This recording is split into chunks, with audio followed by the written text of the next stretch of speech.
বিসমিল্লাহির রহমানির রহিম। আমরা এখন একটি গুরুত্বপূর্ণ বিষয় নিয়ে আলোচনা করব।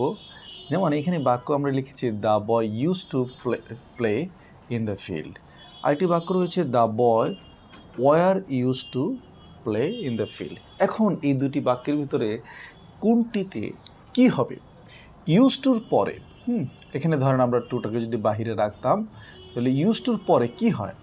ইউজ টুর পরে ভার্বের বেস ফর্ম বসে। কিন্তু যদি ইউজ টুর পূর্বে আপনি কোনো অক্সিলারি ভার্ব বসান তখন আর বেস ফর্ম না হয়ে ভার্বের সাথে আইএনজি যুক্ত হবে। তাহলে কী হবে? এখানে প্লেইং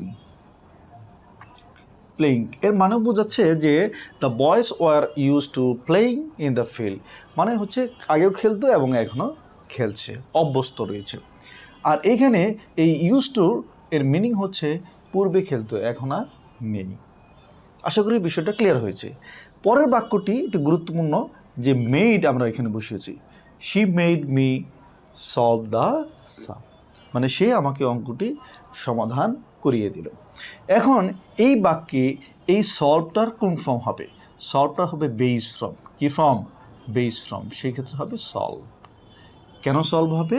কারণ আমরা যখন দেখব মেইডের পর বা মেকের পর যদি ব্যক্তিবাচক অবজেক্ট থাকে এরপর ভার্বের বেস ফর্ম বসে।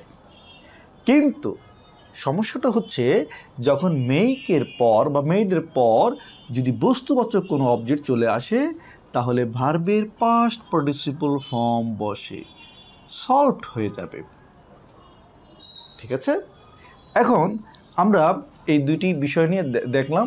এখন আমরা দেখব যে মোডালস অক্সিলারি ভার্ব এবং কোন কোন ভার্বের পর ভার্বের বেস ফর্ম বসে।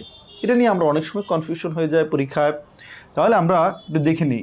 Shall, should, will, would, can, could, may, might, double লিখছি, may, might, need, or to, dare, let, must এবং অক্সিলারি ভার্ব।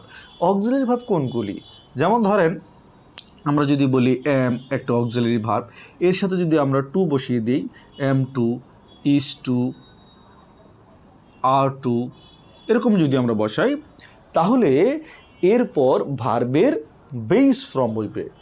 এখন আমরা দেখছি এখানে would rather, had better, cannot but, could not but, make, এরপর ভার্বের base form বসে। তবে এখন প্রশ্ন হচ্ছে ভার্বের বেস ফর্মটা কি এবং ভার্বের প্রেজেন্ট ফর্ম কি? আমাদের এখন প্রশ্ন হচ্ছে যে আমরা প্রেজেন্ট ফর্ম এবং বেস ফর্ম এই দুইটার ভিতরে পার্থক্য বুঝি কিনা।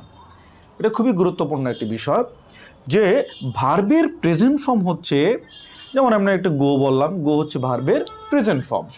তাহলে গোয়িংও কি বলেন তো? ভার্বের প্রেজেন্ট ফর্ম। কারণ গোস হচ্ছে ভার্বের প্রেজেন্ট ফর্ম। ঠিক আছে? কিন্তু বেস ফর্ম হচ্ছে গো। যেই ভার্বের শেষে এস বাই এস হতে পারবে না, আইএনজি হতে পারবে না এবং গোয়িং হতে পারবে না। ঠিক আছে? আশা করি বিষয়টা আপনাদের ক্লিয়ার হয়েছে। ধন্যবাদ সবাইকে। আসসালামু আলাইকুম।